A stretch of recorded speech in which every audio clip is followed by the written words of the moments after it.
ஒன்றுமே தெரில. சரின்னு சொல்லிட்டு போய் பார்த்தாக்கா பூச்சி மருந்து சாப்பிட்டுக்கிறான்.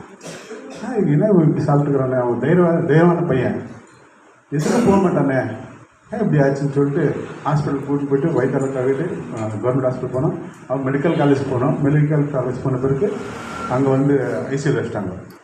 ஐசியூவில் நான் அவ்வளோதான் இல்லைன்னு சொல்லிட்டு மையாக்கு ஃபோன் பண்ணேன். ஐயா ப்ரே பண்ணார். சரின்னு சொல்லிட்டு 4 நாள் ஐசியூவில் வச்சாங்க. ஒரு நாளைக்கு 50,000 ரூபா, 4 நாளைக்கு 2 லட்சம். ட்ரீட்மெண்ட்டுக்கு செப்பரேட்டு. பாருங்கள் எங்கள் வாழ்க்கையில் எப்படி நடந்திருக்குதுன்னா, எங்கள் வீட்டில் வந்து மிராக்கல் நடந்தது. பிறந்ததுலேருந்து நான் ஏசப்பாவுடைய ஆசீர்வாதத்தில் பிறந்தேன்.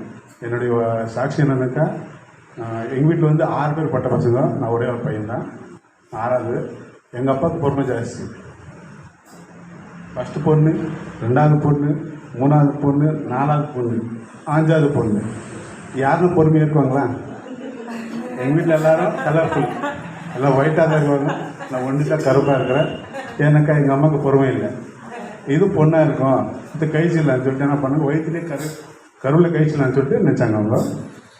ஆனால் என்னுடைய ஏசப்பா உள்ள எங்கள் கழிச்சு தாய் கருவில் கண்டவனா, உங்கள் தாய் தந்தை அக்கா தங்கி அண்ணன் தம்பி உலகமே கைவிட்டாலும் ஒரு நிமிஷம் நான் உன்னை கைவிட மாட்டேன்னு சொல்லிட்டு என்னை வந்து வாக்கு கொடுத்து விட்டுருக்குது.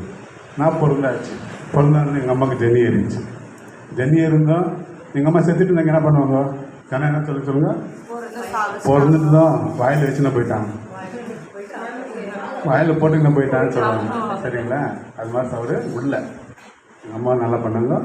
சரி, ஆனப்பொருக்கு இவங்களோட லாஸ்ட்டா, எங்கள் குடும்பம் இவங்களோட லாஸ்ட்டா, அது இல்லை. எனக்கு ஒரு தங்கச்சி பிறந்துச்சு. எங்கள் வாழ்க்கை ரொம்ப நல்லா இருந்துச்சு. இங்கே வந்து நடக்கும்போது என் வீட்டில் செய்தான் போய் என் பையனை தொட்டுக்குது, இங்கே போய் படித்து தொட்டுக்கிறான். ஆனாலும் ஒரு நையா பைசா செலவு இல்லாத ஹாஸ்பிட்டலுக்குள்ள வளர்ந்தான், எங்கேயும் வளர்ந்தான். ₹1 நாங்கள் கட்டல. ஆண்டவர் வந்து அப்படி அதிசயம் செஞ்சேன். சரிங்களா? ஆண்டவருக்கு நன்றி, எல்லாருக்கும் நன்றி. கொஞ்சம் ப்ரேயர் பண்ணி நேருங்க. எல்லாருக்கும் எங்களுக்கோசம் ப்ரேயர் பண்ணுவோம், உங்களுக்கோசம் ப்ரேயர் பண்ணுவோம். ஆண்டவர் பெரிய வெள்ளம் செய்வார். நன்றி ஆண்டவர்.